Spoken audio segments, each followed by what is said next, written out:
Assalamualaikum warahmatullahi wabarakatuh. Perkenalkan, saya Isna Mufidah dengan NIM 23080 3102041 dari program studi D3 Administrasi Keuangan. Di sini saya akan menyampaikan materi tentang capital market efficiency.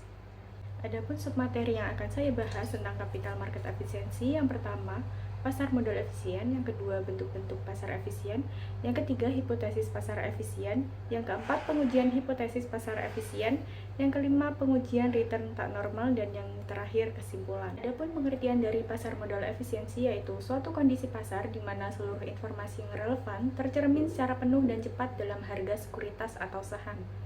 Dalam pasar seperti ini, investor tidak bisa mendapatkan keuntungan di atas rata-rata pasar secara konsisten hanya dengan menggunakan informasi yang tersedia. Karena harga sekuritas telah mencerminkan semua informasi yang ada, baik dalam informasi publik maupun yang berasal dari data historis. Selanjutnya, bentuk-bentuk efisiensi pasar. Yang pertama, pasar efisien bentuk kuat atau strong form. Harga pasar saham yang terbentuk sekarang telah mencerminkan informasi historis ditambah dengan semua informasi yang dipublikasikan dan informasi yang tidak dipublikasikan atau informasi privat. Contohnya, seorang manajer keuangan tahu perusahaannya akan mendapatkan kontrak besar minggu depan. Ia ingin membeli saham perusahaan sebelum harga naik, tapi di pasar efisien bentuk kuat ini harga saham sudah mencerminkan informasi itu meskipun belum diumumkan, sehingga manajer tersebut tidak bisa mendapatkan keuntungan lebih.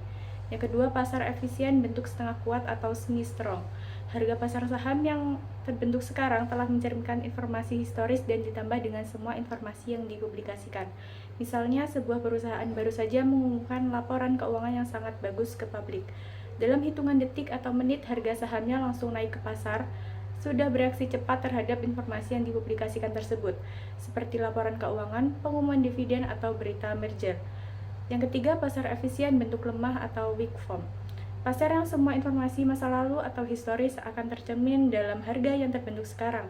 Misalnya, seorang investor mencoba menganalisis pola harga saham BBCA selama 3 bulan terakhir untuk memprediksi harga pasar ke depan.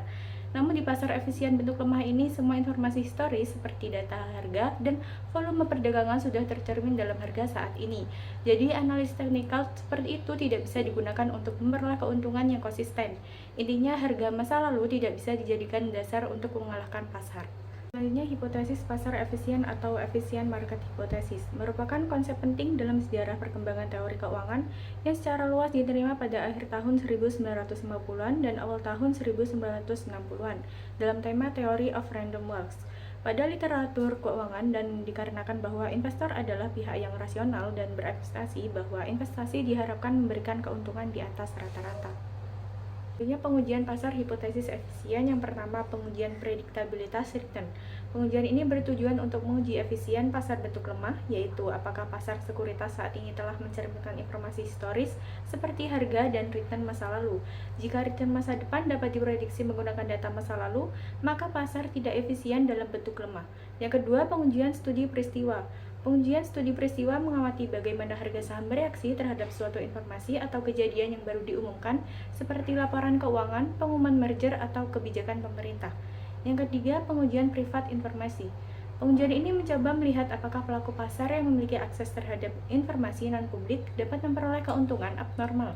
Jika bisa, maka pasar tidak efisien dalam bentuk kuat. Pengujian return tak normal, yaitu selisih antara return aktual saham dan return yang diharapkan berdasarkan modal tertentu seperti model pasar, CAPM, dan lain-lain.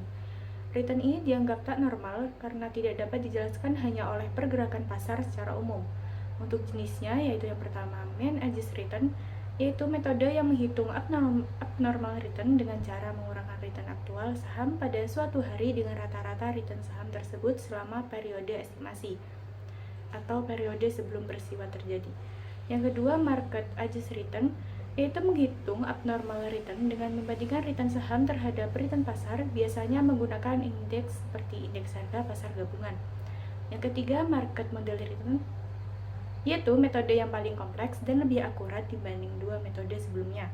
Di sini return normal saham dihitung menggunakan regresi linear antara return saham dan return pasar selama periode estimasi.